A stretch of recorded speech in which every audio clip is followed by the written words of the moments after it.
मध्य प्रदेश के धार जिले की छोटी सी तहसील सागौर में ठंडी सुबह का कोहरा धीरे धीरे छंट रहा था।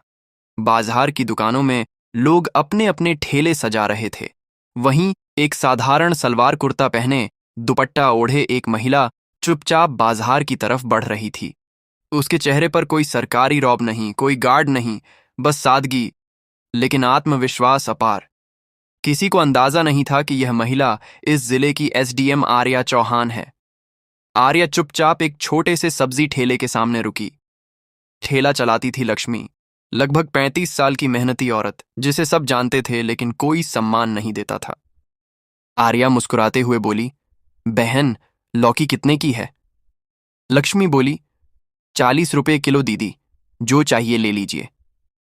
तभी सामने से एक छोटा सा लड़का लगभग 8-9 साल का दौड़ता हुआ आया और लक्ष्मी से लिपट गया।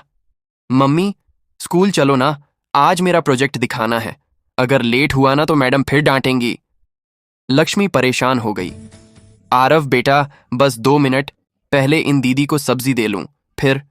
आरव हाथ पकड़कर खींचते हुए बोला, नहीं मम्मी, प्लीज अभी चलो, बहुत देर हो गई है। आर्या यह सब देख रही थी। उसने नरमी से कहा, तुम जाओ बहन, बच्चा स्कूल पहुंचना ज्यादा जरूरी है, ठेला मैं संभाल लूंगी। लक्ष्मी घबरा गई। नहीं दीदी, ये कैसे? आर्या ने हंसकर कहा, चिंता मत करो, बच्चा पहले है, तुम जाओ। लक्ष्मी जल्दी जल्दी आरव का हाथ पकड़कर स्कूल की तरफ चली गई। बाजार में हवा धीरे धीरे गुजर रही थी और आर्या ठेले के पीछे खड़ी आसपास की दुनिया को देख रही थी। कुछ लोग हड़बड़ाहट में, कुछ गुस्से में, कुछ थकावट में, पर किसी को अंदाजा नहीं था कि यह वही एसडीएम है जो पूरा सिस्टम हिला सकती है। कुछ मिनट बीते ही थे कि एक तेज आवाज के साथ एक बाइक ठेले के पास आकर रुकी। बाइक पर बैठा था सब इंस्पेक्टर जयपाल राणा। बाजार में उसका नाम सुनते ही लोग खामोश हो जाते थे। जयपाल ने ठेले पर खड़ी आर्या को देखा और चिढ़कर बोला, ओए, तू कौन है? आज नहीं बैठी है क्या? वो लक्ष्मी कहाँ गई?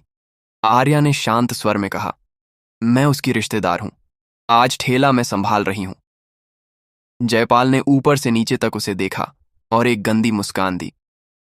अच्छा, तो आज 2 किलो प्याज दे दे, 1 किलो टमाटर और धनिया फ्री में डाल देना। आर्या ने सब्जी तोलकर आगे बढ़ाई। जयपाल सब्जी उठाकर बिना पैसे दिए बाइक स्टार्ट करने लगा। आर्या की आवाज अचानक सख्त हो गई। पैसे देना भूल गए क्या? बाइक रुक गई। जयपाल मुड़ा और घूरकर बोला, कौन से पैसे? मैं रोज फ्री में लेता हूं, ये ठेला मेरा हक है, समझी? आर्या बिना डरे बोली, मेहनत से खरीदी सब्जी है, किसी को फ्री में नहीं मिलती, चाहे वो कोई भी हो। जयपाल तमतमा गया। बाइक से उतरकर ठेले के बिल्कुल पास आ गया। उसकी आवाज भारी हो गई, मुझसे पैसे मांगेगी तू? दिखता नहीं मैं पुलिस हूं? अभी ठेला उठवाकर थाने में फेंक दूंगा। उसने आर्या को जोर से धक्का दिया। आर्या थोड़ा लड़खड़ाई, पर गिरने से खुद को संभाल लिया। उसकी आंखों में अब आग थी। कानून वर्दी का नहीं, इंसानियत का होता है। जयपाल गरज उठा, बहुत होशियार बन रही है, निकल यहां से। वह बाइक स्टार्ट कर तेजी से निकल गया। आर्या ने गहरी सांस ली। ये किसी एक दिन का अन्याय नहीं था, ये रोज रोज होने वाली लूट थी। शाम को लक्ष्मी आई तो वह कुछ कहे बिना ठेले से चली गई।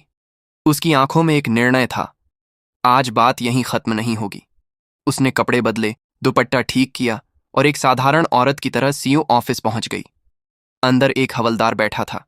आर्या ने कहा, शिकायत दर्ज करनी है? हवलदार ऊब कर बोला, सीओ साहब बाहर गए हैं और रिपोर्ट लिखवानी है तो फीस लगेगी। आर्या ने पूछा, कितनी? हवलदार बोला, कम से कम 2000। आर्या शांत रही, पर उसकी आंखें ठंडी पड़ गईं। कुछ देर बाद सीओ रचित चौबे अंदर आया। उसने आर्या को देख मुस्कुराते हुए तंज कसा, हाँ बहन जी, क्या दिक्कत है? पहले चाय पानी का खर्चा दो, फिर रिपोर्ट लिखेंगे। आर्या बोली, रिपोर्ट की कोई फीस नहीं होती। रचित हंस पड़ा, ये कानून की किताबों वाली बात मत करो, बिना पैसे के यहां कुछ नहीं होता। आर्या ने 200 रुपये टेबल पर रखते हुए कहा, अब लिखो। रचित ने पूछा, किसके खिलाफ शिकायत है? आर्या ने शांत लेकिन भारी आवाज में कहा, सब इंस्पेक्टर जयपाल राणा, उसने एक औरत के साथ बदसलूकी की। रचित का चेहरा उतर गया। उसने घबराकर कहा, वो तो मेरा सीनियर है बहन जी, तुम लोग मुफ्त में चीजें दे क्यों नहीं देती? इससे क्या हो जाता है? आर्या बिना कुछ बोले वहां से निकल गई। उसकी चाल अब शांत नहीं, निर्णायक थी। अगली सुबह सूरज भी ज्यादा तेज नहीं था, पर सागौर तहसील में माहौल पहले से अलग था, क्योंकि आज एसडीएम आर्या चौहान अपनी सरकारी गाड़ी और गार्ड के साथ सीधे सीओ ऑफिस के बाहर पहुंची। स्टाफ के लोग घबरा गए। उनकी आंखों में हैरानी थी। कल जो साधारण औरत शिकायत लेकर आई थी, वही आज एसडीएम बनकर सामने खड़ी थी। जयपाल और रचित दोनों अंदर मौजूद थे। एसडीएम आर्या जैसे ही अंदर आई, दोनों के चेहरे का रंग उड़ गया।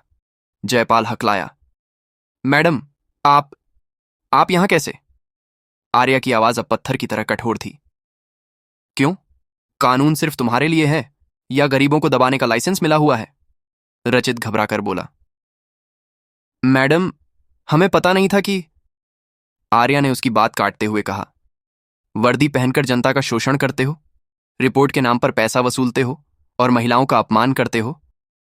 दोनों खामोश थे। डर जैसे कमरे की हवा में भर गया था। आर्या ने टेबल पर फाइल पटकते हुए कहा, दोनों को तुरंत सस्पेंड किया जाता है, अभी, इसी वक्त। जयपाल और रचित दोनों के घुटने मुड़ गए। दोनों उसके पैरों पर गिर पड़े। जयपाल रोते हुए बोला, मैडम, एक मौका दे दीजिए। रचित ने भी सिर झुकाकर कहा, हम सच में बदल जाएंगे, गरीब को कभी परेशान नहीं करेंगे। आर्या कुछ पलों तक उन्हें देखती रही, उनके डर, शर्म, टूटे हुए अहंकार को पढ़ती रही। फिर वह बोली, ठीक है, आखिरी मौका। कमरे में जैसे सांसें थम गईं। अगर एक बार भी शिकायत मिली तो वर्दी नहीं, तुम सीधे जेल में रहोगे। दोनों ने सिर झुका दिया। उनके चेहरे पर अब ताकत नहीं, सिर्फ पछतावा था। आर्या वहां से बाहर निकली।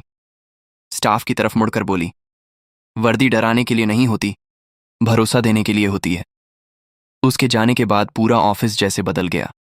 बिना रिश्वत के रिपोर्टें लिखी जाने लगीं। गरीबों को सम्मान दिया जाने लगा। लोग पुलिस को दुश्मन नहीं, साथी समझने लगे। और लक्ष्मी, वह रोज ठेले पर मुस्कुराती थी, क्योंकि अब डर नहीं था। अन्याय का बोझ उसके सिर से उतर चुका था। सीख, जब एक ईमानदार इंसान अन्याय के खिलाफ खड़ा होता है तो पूरी व्यवस्था झुकने पर मजबूर हो जाती है।